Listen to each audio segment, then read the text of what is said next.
ہاں، السلام علیکم ورحمۃ اللہ وبرکاتہ۔ یہاں پر دیکھیے ہم لوگ صلیبی جنگیں ہسٹری کا پہلا چیپٹر ہم یہ اسٹارٹ کر رہے ہیں۔ پہلے چیپٹر کا سب سے پہلا پوائنٹ یا پہلا بٹ ہے صلیبی جنگیں۔ صلیبی جنگوں کا پس منظر ہم دیکھ رہے ہیں۔ تو صلیبی جنگیں کیا ہیں؟ صلیبی جنگیں جو اس میں ہوئی ہے، صلیبی جنگیں جو تاریخ میں ہوئی ہے اس کی وجہ سے جو ہے جدید دنیا کی تبدیلی وجود میں آئی ہے، اور جدید دنیا کی میں جو انسان قدم رکھ رہا تھا تو اس میں جو ہے سب سے پہلا رول جو ہے صلیبی جنگوں کا ہے، اور صلیبی جنگوں کے بعد پس منظر بہت تیزی کے ساتھ بدلتا ہے۔ تو تاریخ کا یہ جو باب ہم پڑھ رہے ہیں اس میں سب سے پہلا پوائنٹ ہے صلیبی جنگیں۔ صلیبی جنگوں کے اس پوائنٹ میں ہم یہاں پر دیکھیں گے کہ یہ جنگوں کا پس منظر کیا تھا۔ تو اگر دیکھیں تو اسے تاریخ میں کہا جاتا ہے کہ یہ مذہبی جنگیں کہلاتی تھی، یعنی کہ مذہبی بنیادوں پر ہونے والی جنگیں ہیں۔ مذہبی بنیادوں پر جنگیں تو ہوتی تھیں، مذہبی بنیادوں پر جنگیں تھیں یہ صلیبی جنگیں، لیکن اس کے پس منظر کو ہم سمجھ لیتے ہیں کہ وہ کیا تھا۔ اس پس منظر کو سمجھنے کے لیے ہم سب سے پہلے وہاں جاتے ہیں کہ یہ یروشلم، سب سے بڑا مسئلہ اگر کوئی چیز بنتی ہے تو یروشلم بنتا ہے، اور یروشلم وہ ہے جو بیت المقدس کہلاتا ہے، ٹھیک ہے، بیت المقدس۔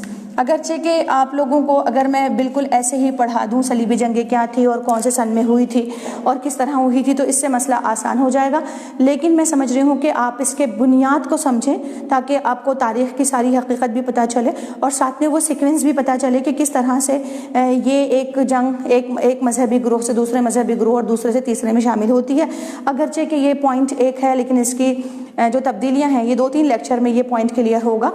پہلے ہی میں آپ کو بتا دوں تو پہلے پوائنٹ میں ہم صرف اس کی بیس سمجھنے کی کوشش کرتے ہیں کہ یہ کیا چیز تھی۔ تو جب ہم اس کی بیس سمجھتے ہیں تو سب سے پہلے ہم چلے جائیے ابراہیم علیہ السلام کی طرف، ٹھیک ہے، اس کو تاریخ میں ابراہم بھی کہتے ہیں۔ ابراہیم علیہ السلام جو ہے ان کا یہ جو ہے انہی سے 2 بیٹے ہیں۔ یہ بات تو آپ جانتے ہیں کہ ابراہیم علیہ السلام کس طرح سے آزر کے بیٹے تھے، اور وہ اللہ کے نبی اللہ تعالیٰ کو ڈھونڈ رہے تھے، توحید پرست تھے، اللہ تعالیٰ کو ڈھونڈ رہے تھے، اسی لیے انہوں نے آہستہ آہستہ جو ہے وہاں سے نکلے اور اللہ تعالیٰ نے انہیں حکم دیا تو وہ جنوب میں اپنے بیٹے اسماعیل کو جنوب میں، اور اسحاق علیہ السلام کو، دیکھیں آپ کو دکھائی دے رہا ہے کیا، اسحاق علیہ السلام کو وہ اس طرف شمال کی جانب وہ یہاں بساتے ہیں، اور یہ شمال کا علاقہ ہی یروشلم کا علاقہ یعنی کہ بیت المقدس کا علاقہ تھا، ٹھیک ہے۔ بیت المقدس کا جو علاقہ تھا وہ کون سا تھا؟ یروشلم ہی تھا۔ بیت المقدس کا علاقہ جو ہے یروشلم تھا، اس میں اسحاق علیہ السلام تھے، اور یہ جنوب میں اسماعیل علیہ السلام تھے۔ اتنی بات اگر سمجھ میں آ گئی ہو تو چونکہ جگہ کی وجہ سے ہم اس کو آگے بڑھتے ہیں، ٹھیک ہے۔ یہ ابراہیم علیہ السلام کے جو بیٹے اسحاق علیہ السلام تھے، ان کی جو اولاد تھی وہ تھی یعقوب علیہ السلام۔ ان کی اولادوں نے کنعان میں بسنا پسند کیا تھا، کنعان میں انہوں نے مطلب آبادی ان کی کنعان میں بس گئی تھی اور وہ کنعان میں رہے۔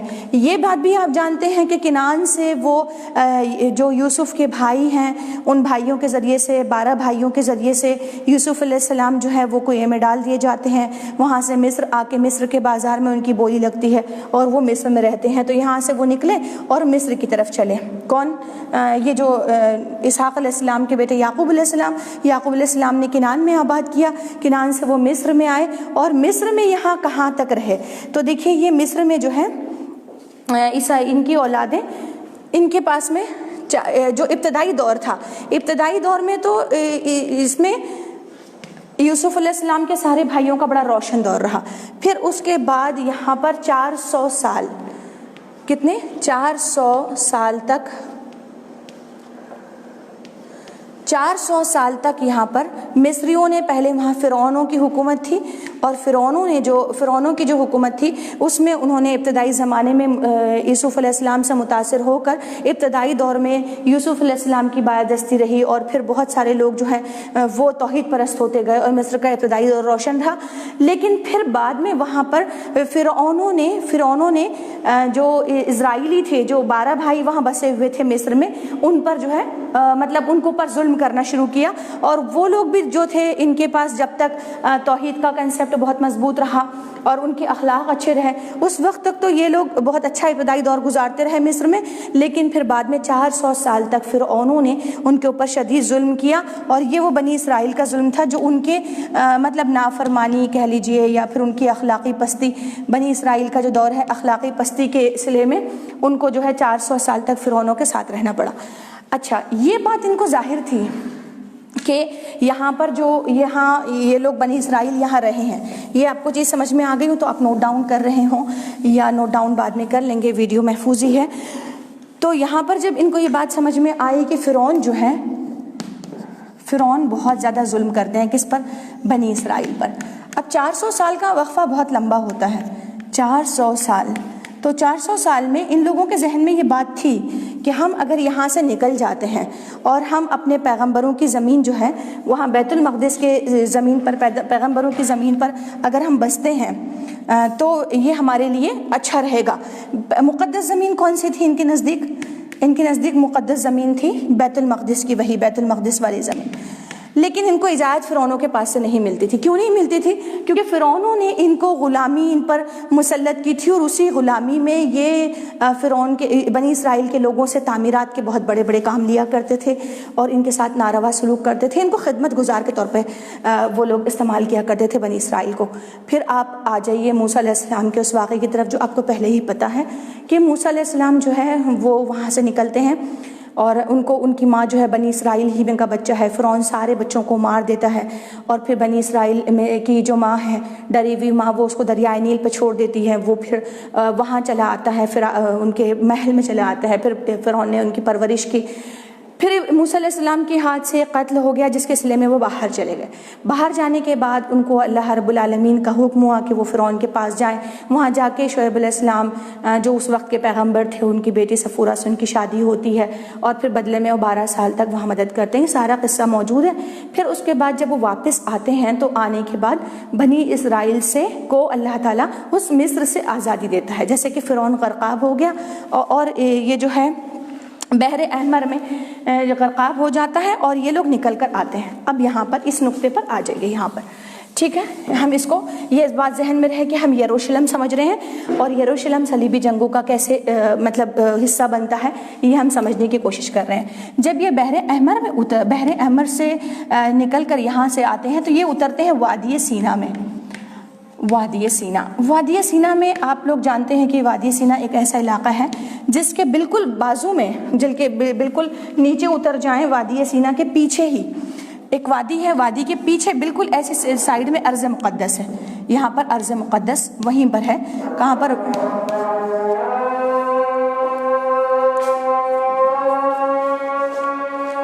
ہم کو پاز لینا ہوگا کچھ تھوڑی دیر کے لیے۔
ہاں دیکھیے ارض مقدس جو ہے وہ شمال کی جانب ہے، درمیان میں وادی سینا ہے جہاں کے موسیٰ علیہ السلام اترتے ہیں اپنے پورے ان کے ساتھ میں پوری قوم کے ساتھ، اور جنوب میں مکہ ہے۔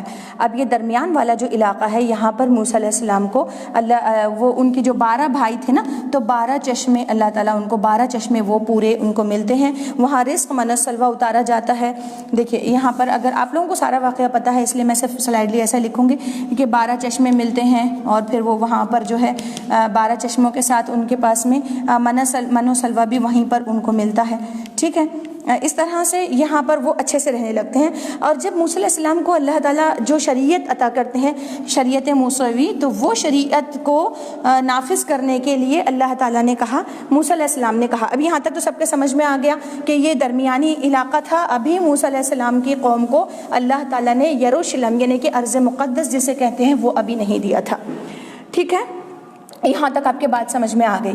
اب وادی سینا میں جب یہ لوگ رہتے ہیں تو یہاں پر اللہ تعالیٰ ان کو موسیٰ علیہ السلام کو شریعت دیتے ہیں، ٹھیک ہے، موسیٰ علیہ السلام کو شریعت عطا کرتے ہیں، اور وہ شریعت کے نفاذ کے لیے موسیٰ علیہ السلام کہتے ہیں اپنی قوم سے کہ تم جو ہے جہاد کرو، اور جہاد کر کے یروشلم کو، جو کہ یروشلم کس کے قبضے میں تھا، وہ ہرقلس بادشاہ کے قبضے میں تھا، اس بادشاہ کو فتح کرو۔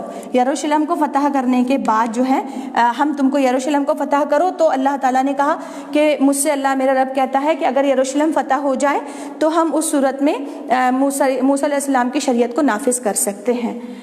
تو اب شریعت کے نفاذ کے لیے ملک ضروری تھا، اور ملک ضروری تھا اس لیے موسیٰ علیہ السلام نے کہا تھا کہ ہم جو ہے یہاں پر فتح کرنا ہے۔ تو ان کی قوم نے جہاد سے انکار کیا، ان کی قوم نے کہا کہ ہم جہاد نہیں کرتے، انکار کر دیا صاف کہ ہم جہاد نہیں کرتے اور ہم نافذ نہیں کرتے۔ یاد ہوگا آپ کو کہ یہی وہ واقعہ پیش آیا تھا وادی سینا میں ہی، کہ سامری نے ایک بچڑا بنا لیا تھا جب موسیٰ علیہ السلام اپنی شریعت کے لیے گئے تھے، اور اس بچڑے سے آواز آیا کرتی تھی۔ یہ پھر سے بگاڑ کی طرف چلے گئے تھے، اور بہت جلدی یہ بگاڑ کی طرف چلے گئے، جبکہ یہ فرعون سے نکلے تھے، اور اس قوم کے اندر پھر وہی ذلت اور مسکنت آ گئی، اللہ کو بھول گئے۔ تو انہوں نے یہ کیا کہ انکار کر دیا۔ تو موسیٰ علیہ السلام نے کہا کہ اللہ تعالیٰ اب ان کا معاملہ تمہاری طرف ہے، ٹھیک ہے۔ اگر آپ لوگ ہسٹری میں دیکھیں گے تو یہ پتہ چلتا ہے کہ ہسٹری میں جو ہے ایک قوم آتی ہے، برسر اقتدار رہتی ہے، اس کو زوال آتا ہے، پھر دوسری آتی ہے۔ لیکن قرآن مجید نے چونکہ ہم کو ان ساری چیزوں کو واقعات سنایا، ہم اسی کو اہمیت دیتے ہوئے چلتے ہیں کہ جب موسیٰ علیہ السلام کی قوم نے جہاد سے انکار کیا تو موسیٰ علیہ السلام نے کہا کہ اے اللہ، موسیٰ علیہ السلام نے کہا کہ اے اللہ، تمہارا معاملہ، میرا معاملہ اور میرے قوم کا معاملہ اب تمہاری طرف ہے، میں ان سے دستبردار ہوتا ہوں سوائے میرے بھائی کے۔ اور اللہ تعالیٰ نے 40 سال تک ان کو بھٹکنے کے لیے چھوڑ دیا، ٹھیک ہے۔ یہ 40 سال تک بھٹکتے رہے، اور یہ زمین میں اتنا بھٹکے کہ جو ان کی پہلی قومیں تھی جو مصر سے نکلی تھی، وہ ساری قومیں ان کی تباہ ہو گئی اور ختم ہو گئی، اور جو ان کی اولادیں تھیں ان کی نسلوں کے اندر پھر اللہ تعالیٰ نے جذبہ جہاد ان میں پیدا ہوا، اور وہ جذبہ جہاد جو ان کا تھا، وہ جذبہ جہاد ان کا کب تک رہا؟ یہ نسلوں کا جو جذبہ جہاد پیدا ہوا تھا وہ 300 سال تک زمین میں جنگیں کرتے رہے، انہوں نے جہاد کیا، 300 سال جہاد کیا انہوں نے، ٹھیک ہے۔ یہاں تک بات آ گئی سمجھ میں۔ ابھی یروشلم کا کوئی ذکر نہیں آیا، یہ یروشلم سے باہر ہی ہے، اور یہ وادی سینا ہی میں ان کی نسلیں کر رہی ہیں، یہ تباہ ہو گئے، بھٹکتے رہے۔ یہاں تک بات سمجھ میں آ گئی ہے۔ پھر اب آگے بڑھتے ہیں کہ ان کے درمیان میں جب ان کی نسلوں کو جذبہ جہاد تھا تو انہوں نے کہا تھا، یہ ایک بزرگ تھے، ان کا نام تھا سموئیل، یہ بھی اپنے وقت کے پیغمبر تھے۔ یہ سموئیل کے پاس جاتے ہیں ان کی قوم کی نسلوں کے لوگ، اور کہتے ہیں کہ ہمارے درمیان سے آپ ایک کو بادشاہ بنا دیجئے، کسی ایک بادشاہ کو بادشاہ بنا دیجئے تاکہ ہم ان کی رہنمائی میں جہاد کریں۔ تو یہ جو کیا کرتے ہیں کہ انہوں نے کہا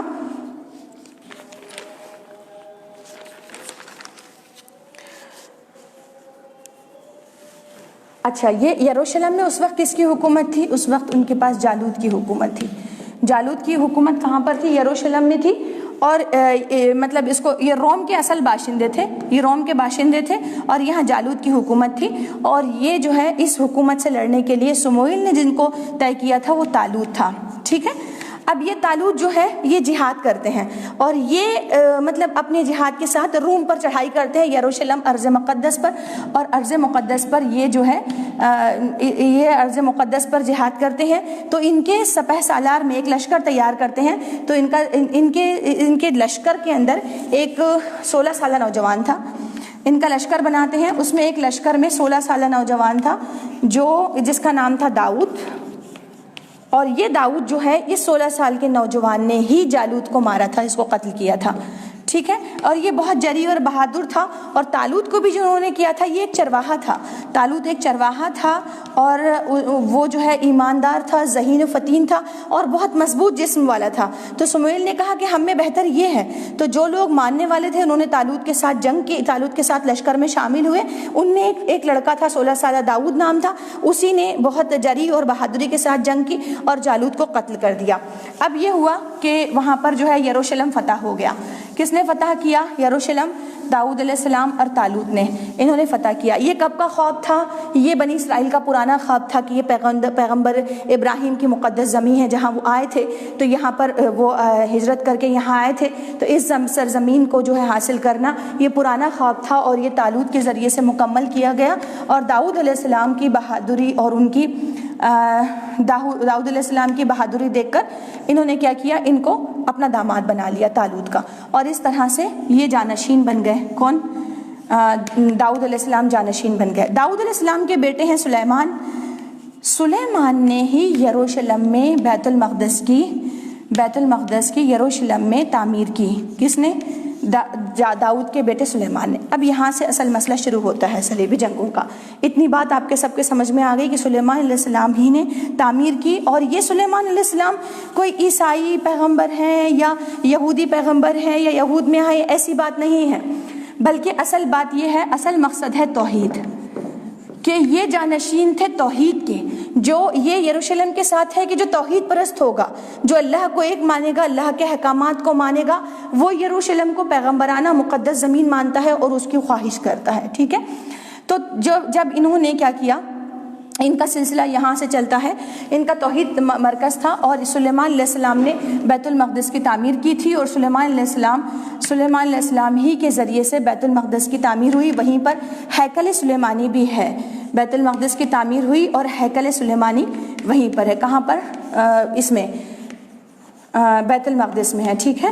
اس میں اور ایک بھی ہے جو اب اس کے بعد کیا ہوتا ہے، اس کے بعد سلیمان علیہ السلام کے بعد جو دوسرے وہ آتے ہیں، تو انہی کی اولادوں میں سے آتے ہیں عیسیٰ علیہ السلام، جن کی پیدائش کہاں پر ہوئی ہے؟ یہیں پر ہوئی ہے، یروشلم میں ہوئی۔ یروشلم میں آپ عیسیٰ علیہ السلام کی پیدائش کو جانتے ہیں کہ مریم علیہ السلام جن کے چچا زکریا تھے، زکریا علیہ السلام ہی کی زیر تربیت میں بیت المقدس ہی کے اندر مریم علیہ السلام کی تربیت ہوئی اور انہی کے ساتھ ہوئی۔ اب بیت المقدس میں ان کی تربیت ہوئی، مریم علیہ السلام کی تربیت کہاں ہوئی؟ بیت المقدس میں ہوئی، اور ان سے پیدا ہوئے عیسیٰ علیہ السلام۔ عیسیٰ علیہ السلام جو ہے وہ عیسائی نے مانتے ہیں۔ اب یہیں سے دو گروہ بنتے ہیں۔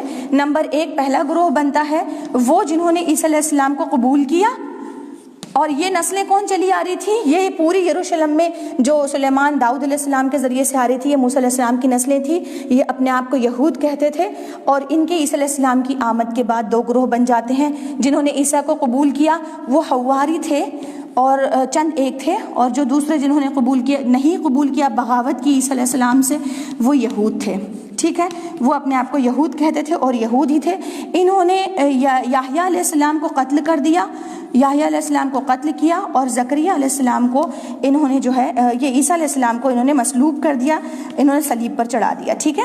یہاں تک بات سمجھ میں آ گئی؟ مصلوب کر دیا۔ اب یہ ہوا کہ جو عیسیٰ علیہ السلام کا گروہ تھا ابھی کس کے ہاتھ میں ہے؟ یروشلم اور بیت المقدس، وہ یہود کے ہاتھ میں تھا۔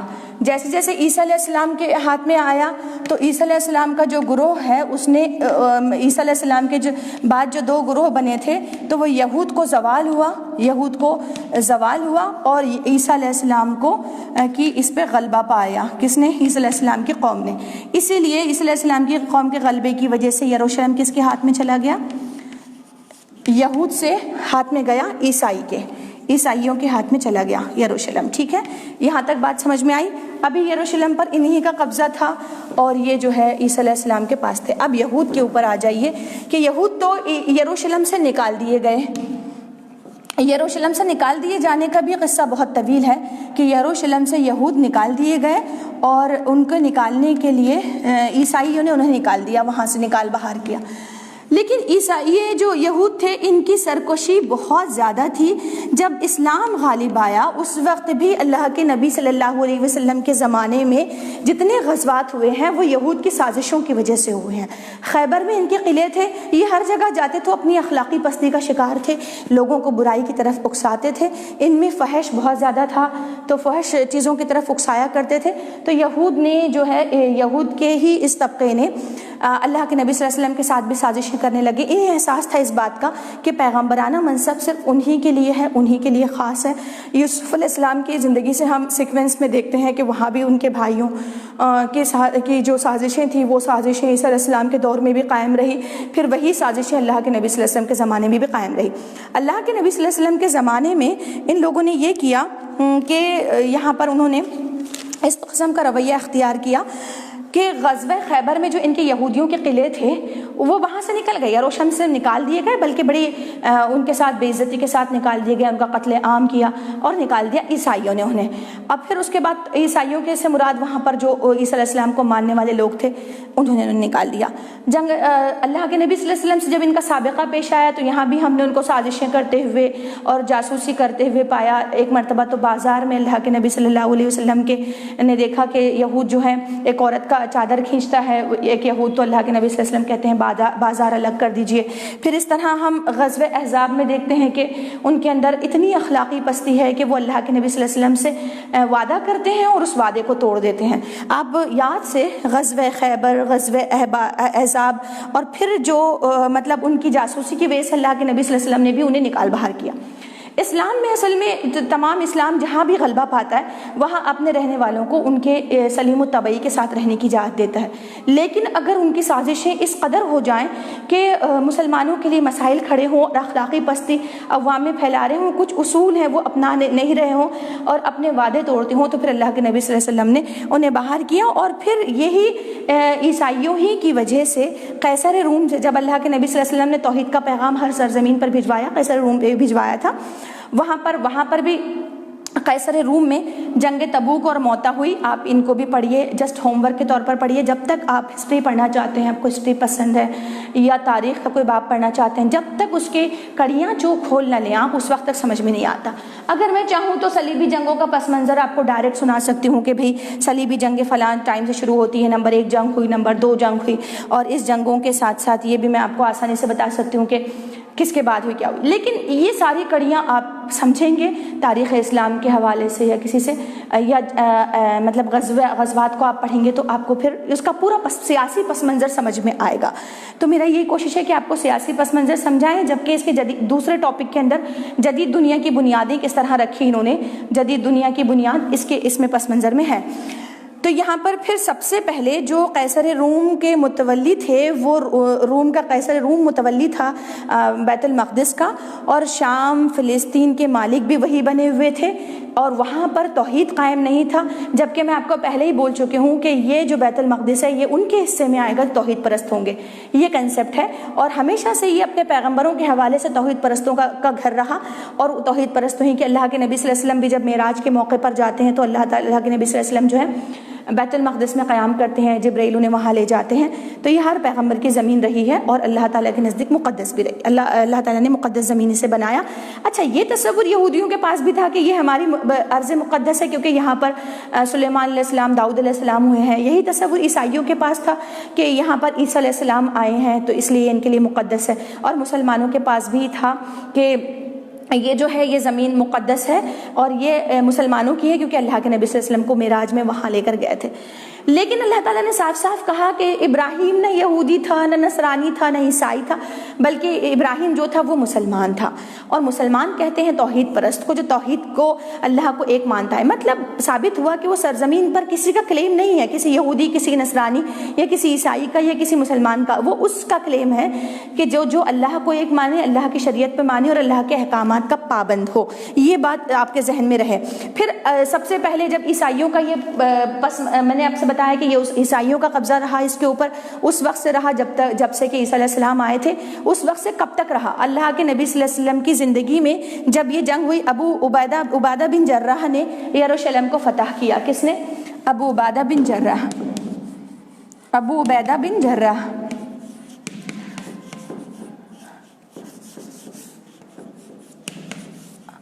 ابو عبیدہ بن جراح نے یروشلم کو فتح کیا. اور یروشلم جب فتح ہو گیا، وہی بیت المقدس، تو اس کا قبضہ آ گیا مسلمانوں کے پاس. ٹھیک ہے، آپ اس کو جا کر ضرور پڑھیں گے. اور یہ مطلب یہ مسلمانوں کا قبضہ ہو گیا یروشلم پر. اور میں نے آپ کو ہوم ورک کے طور پر دی کہ آپ غزوات کو پڑھیں گے، جس میں سب سے اہم غزوہ خیبر ہے. خیبر کو آپ پڑھیں گے، جنگ احزاب کو پڑھیں گے. ٹھیک ہے، اس کے بعد آپ نے پڑھنا ہے موتا کو، جنگ موتا جو کہ قیصر روم سے ہوئی تھی، اور تبوک کو پڑھیں گے آپ. یہ میں نے آپ کو ہوم ورک دیا. اور یہ پڑھنے کے بعد آپ اس کے نوٹس نکالیں گے. اس نوٹس میں سینوپسس یہ ہوں گے کہ اس میں کن بنیادوں پر یہ جنگیں ہوئی، یہ جنگیں جو ہے، یہ غزوات کن بنیادوں پر ہوئے، اور اس کا محرک کیا بنا، محرک کیا تھا. ٹھیک ہے، یہ دو چیزوں کے انڈر ہیڈ آپ ان ساری چیزوں کو پڑھیں گے. اور ان غزوات کو پڑھنے کے بعد آپ اس کے نوٹس بنائیں گے تاکہ آپ سلسلے وار چلیں، کیونکہ میں اپنے اصل ٹاپک کی طرف ابھی بھی نہیں آئی ہوں. ٹھیک ہے، اب عبیدہ بن جراح نے مسلمانوں کا قبضہ یہاں پر ہو گیا. اور یہ مسلم قبضہ کب تک رہا؟ یہ سوال پیدا ہوتا ہے. کس پہ؟ بیت المقدس پہ.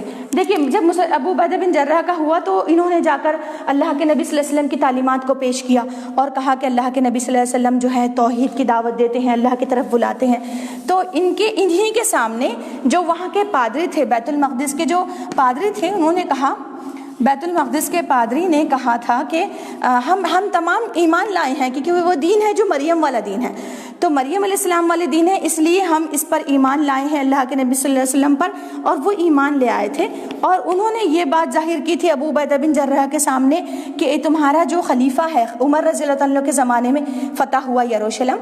میں شاید آپ کو بتانا بھول گئی، عمر رضی اللہ عنہ کے زمانے میں. تو انہوں نے کہا کہ عمر رضی اللہ عنہ کو لے کر آؤ، میں بیت المقدس کی چابیاں ہم ان کے حوالے کریں گے. بیت المقدس کی چابیاں جب ان کے حوالے کی گئی، کس کے؟ عمر رضی اللہ عنہ کے پاس. تو اس وقت وہ واقعہ بھی آپ کو شاید یاد ہوگا کہ جب خلیفہ آئے تو انہوں نے راستے میں طے کر لیا تھا کہ ایک مرتبہ غلام اونٹ پر بیٹھے گا، عمر نیچے رہیں گے، عمر رضی اللہ عنہ اوپر بیٹھیں گے تو غلام نکیل پکڑے گا. اب حالت وہ آئی کہ راستے میں یہ ان کی جو ڈیل تھی وہ چلتی رہی. اور یہ حالت آئی کہ جب وہ داخل ہو رہے تھے یروشلم میں، تو اس وقت غلام اوپر بیٹھا ہوا تھا اور نکیل پکڑے ہوئے جو عمر رضی اللہ عنہ چل رہے تھے. تو انہوں نے، پادریوں نے دیکھا کہ یہ کتنے انصاف پسند لوگ ہیں، اور یہ اس پر جب ایمان لے آئے تھے تو انہوں نے اس رویے کو پسند کیا تھا. تاریخ میں بڑا مشہور واقعہ ہے، آپ کو پتہ بھی ہوگا. تو یہ جو ہے ان کو چابیاں مل گئی اور مسلمانوں کا قبضہ ہو گیا. مسلمانوں کا قبضہ کب تک رہتا ہے؟ مسلمانوں کا قبضہ رہتا ہے بنو عباس تک. بنو عباس کا سلسلہ ہے، طویل سلسلہ ہے. بنو عباس تک یروشلم مسلمانوں کے قبضے میں رہا. یروشلم رہا مسلمانوں کے قبضے میں. مسلمانوں کے قبضے میں بنو عباس تک رہا. ٹھیک ہے، یہاں تک سمجھ میں آ گیا. اور بنو عباس کے بعد میں عباسی سلطنت کمزور ہونے لگی. عباسی سلطنت بہت کمزور ہونے لگی. تو کمزور عباسی سلطنت کے دوران پھر وہ عیسائیوں کے پاس چلا گیا، عیسائیوں کا قبضہ ہو گیا. اور عیسائیوں کا جو قبضہ ہوا تو اس قبضے کے بعد عیسائیوں کے قبضہ، ایک صلیبی جنگ ہوئی یہاں پر. پہلی صلیبی جنگ یہیں ہوتی ہے، بنو عباس سے نمبر 1 پہلی صلیبی جنگ ہوئی. ٹھیک ہے، پہلی صلیبی جنگ ہوئی جو بنو عباس کے زمانے میں ہوئی. اور یہ اس کے ذریعے سے بیت المقدس چلا گیا عیسائیوں کے قبضے میں. ٹھیک ہے، اب سمجھ میں آیا. یہ مذہبی جنگیں چلتی رہیں. اب پہلی جنگ کے بعد جو ہے، ٹھیک ہے،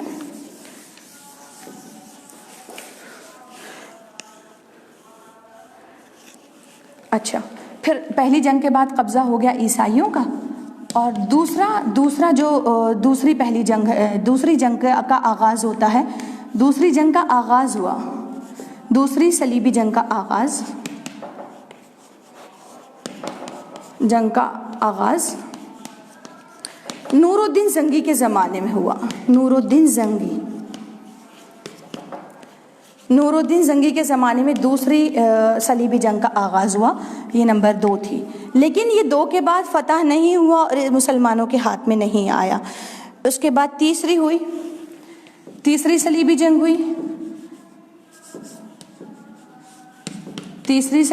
ہوئی، ٹھیک ہے، پھر چوتھی صلیبی جنگ ہوئی، ابھی بھی قبضہ عیسائیوں کا ہی تھا، ٹھیک ہے، چوتھی صلیبی جنگ ہوئی۔ اس طرح اور صلیبی جنگ ہوتی رہی، پانچویں اور چھٹی، اس کے الگ الگ وہ آتے رہے، آپ اس کی ڈیٹیل دیکھ لیجئے۔ پانچویں صلیبی جنگ ہے وہ ہوئی صلاح الدین ایوبی سے، اور صلاح الدین ایوبی نے 5ویں صلیبی جنگ میں قبضہ حاصل کر لیا اور یروشلم کس کے پاس آ گیا؟ مسلمانوں کے پاس آ گیا، ٹھیک ہے، 5ویں صلیبی جنگ میں۔ کس میں؟ 5ویں صلیبی جنگ میں، 5ویں صلیبی جنگ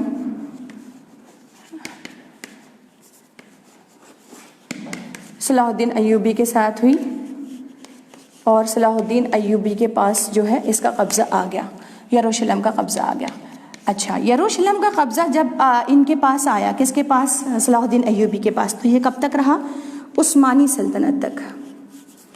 عثمانی سلطنت کے جو آخری خلیفہ تھے عثمانی سلطنت کے، وہ ترکی میں تھے، وہ ترکی خلافت، ترکی نے جب اپنی خلافت کا اعلان کیا تو یروشلم انہی کے پاس رہا، ترکوں کے پاس رہا۔ اور پھر یہ ترکوں کے پاس جب رہا تو انہوں نے اس میں جو ہے اس جنگ کے اندر کودنے والے تھے یہود نے اپنی سازشوں کے ذریعے سے، یہ یہود بھگاتے ہر طرف سے نکال دیے گئے تو یہ بہت تھوڑے رہ گئے تھے، یہاں انہوں نے یہود نے سازشیں کی، اور سازشیں کرنے کے بعد انہوں نے ایک نئی دنیا کا پلان بنایا۔ اس طرح یہ 7 جنگیں ہوئیں، جہاں یہ سب سے پہلی جنگ عظیم جو تھی، وہ پہلی جنگ عظیم ایسی جنگ تھی جس میں ترکوں کے قبضے کو یروشلم سے ہٹانے کے لیے، انہیں کمزور کرنے کے لیے ترکی مسلمانوں کو، اس کے آخری خلیفہ تھے سلطان عبدالحمید، ان کو کمزور کرنے کے لیے یہودیوں نے سازشیں چلی اور پہلی جنگ عظیم واقع ہوئی۔ پہلی جنگ عظیم میں جو ہے جرمنی اور ترکی دونوں کو انہوں نے شکست دی اور ترکوں کو بے دریغ مارا اور کمزور بنا دیا، اور کمزور بنانے کے بعد پوری دنیا کی یہ 7 صلیبی جنگ کے فوراً بعد ہم آ گئے اس ٹاپک کے اوپر، یہی 7 صلیبی جنگوں کے بعد حالت یہ ہو گئی کہ یہاں پر حالت یہ ہوئی کہ عثمانی سلطنت کا قبضہ ختم ہو گیا، اور پہلی مرتبہ 1944 میں پہلی مرتبہ یہود کے ہاتھ میں چلا گیا یروشلم، یہودیوں کے ہاتھ میں کیا گیا؟ یروشلم چلا گیا، ٹھیک ہے، یہ پہلی جنگ تھی، پہلی مرتبہ یہ لوگ آئے تھے اور یہودی۔ آج تک ہم دیکھتے ہیں کہ سرزمین فلسطین جو ہے، فلسطین کی جو سرزمین تھی، جو بادشاہ طالوت کے ذریعے سے، جالوت کے قبضے سے حاصل کی گئی تھی، وہ سرزمین جو مسلمانوں کی سرزمین تھی، بعد میں اس کو ابو عبیدہ بن جراح نے حاصل کیا تھا، وہ سرزمین یہود کے ہاتھ میں چلا گیا، اور اب مکمل فلسطین وہاں چلا گیا۔ اب یہ بات تو فلسطین کی تھی، لیکن یہ 16ویں صدی کا ذکر ہے کہ 16ویں صدی میں جو تبدیلیاں واقع ہوئی تھیں، ان تبدیلیوں کا اہم مرکز تھا جس کے اثرات یروشلم کے اثرات 16ویں صدی کی تعمیرات پر بہت پڑے تھے۔ اس وقت مسلم امت کا کیا حال تھا، عیسائی کن چیزوں میں مصروف تھے، اور یہودیوں کی سازشیں کیوں کارگر ثابت ہوئی، اور موجودہ نظام پر یہودیوں کے کتنے اثرات واقع ہوئے ہیں، اس کا ہم انشاءاللہ نیکسٹ چیپٹر میں دیکھیں گے۔ میں اندازہ کر رہی ہوں کہ اگر ہو سکتا ہے آپ نے کچھ پوچھا ہو یا کوئی چیز نہ سمجھ میں آئی ہو تو آپ بعد میں کمنٹس میں پوچھیں، انشاءاللہ آپ کو ان ساری چیزوں کے جوابات دے دیے جائیں گے اور یہ سمجھا دیا جائے گا کہ کس طرح آپ کو سمجھنا ہے۔ اچھا، یہ صرف پس منظر تھا صلیبی جنگوں کا جو آپ کے سامنے پیش کیا گیا ہے۔ میرا خیال ہے سیکوینس میں اگر آپ کے سمجھ میں آ جائے گا. ہوم ورک آپ کو دہراتے چلوں کو آپ کو ان غزوات کو پڑھنا ہے, اس کے پس منظر کو پڑھنا ہے تاکہ آپ اس کے سیاسی منظرنامے کو سمجھ سکیں, کیونکہ اس سبق میں اس چیپٹر میں ہمیں صلیبی جنگوں کے ساتھ ساتھ موجودہ معاشرے پر, موجودہ سماج پر صلیبی جنگوں کے ساتھ یہ بدلتے ہوئے پس منظر 16ویں صدی کی ترقی, اسی کو پڑھنا ہے. تو آپ اس کو مکمل اسی وقت پڑھ سکتے ہیں جب کہ آپ اس کو سمجھیں. میں یہ دیکھ رہی ہوں کہ یہاں پر بچیاں جوائن بھی ہیں اور دیکھ رہی ہیں, کمنٹ بھی کر رہے ہیں, میں نے آپ کے دیکھا نہیں, بعد میں انشاءاللہ پڑھتی ہوں. کوئی بات نہیں, لیکن آپ کوشش یہ کیجئے کہ پوری بچیاں ٹائم پر پریزنٹ رہیں تاکہ آپ سمجھ سکیں. اس کے بعد انشاءاللہ ہم نیکسٹ والا اس میں پارٹ پڑھیں گے کہ بدلتے ہوئے جو 16ویں صدی کی تبدیلیاں اور اس کے مذہبی اثرات کے ساتھ بدلتا ہوا پس منظر. اللہ حافظ, شکریہ.